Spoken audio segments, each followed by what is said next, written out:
বাধা পেছনে ফেলে কজনই বা পারে ঘুরে দাঁড়াতে, এমনই এক সংগ্রামী নারী কুষ্টিয়ার সোনালী আক্তার।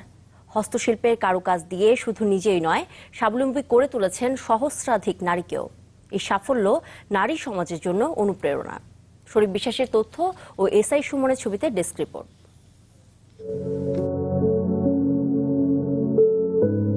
সূচের ফোরে স্বপ্ন বুনে চলেছেন কুষ্টিয়ার একদল নারী। নিপুণ দক্ষতায় তৈরি করেন অপরূপ ডিজাইনের শাড়ি, লেহেঙ্গা, থ্রি পিস সহ বাহারি নকশি কাঁথা। এসব পণ্য যাচ্ছে রাজধানী সহ দেশের বিভিন্ন জেলায়। সামাজিক প্রতিকূলতা পেছনে ফেলে এই নারীরা আজ স্বাবলম্বী, যার নেপথ্যে আছেন সোনালী আক্তার নামে এক উদ্যমী নারী।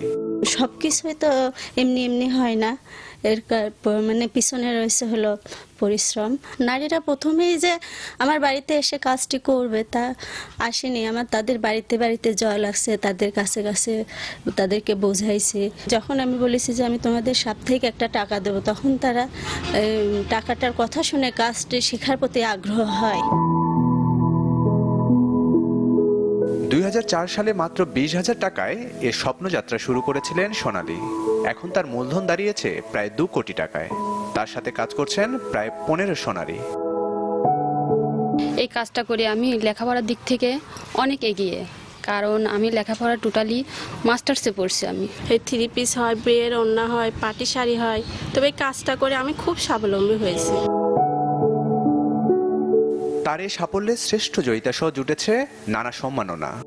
আমি যেমন একটা নারী হিসেবে আজ সমাজে প্রতিষ্ঠিত হয়েছি, এমন যেন মানে আমার যে সকল মেয়েদের আমি তাদেরকে বলি তোমরা চেষ্টা করো। সোনালী স্বপ্ন দেখেন একদিন দেশের বাইরেও যাবে তাদের পণ্য। Desk report, channel 24।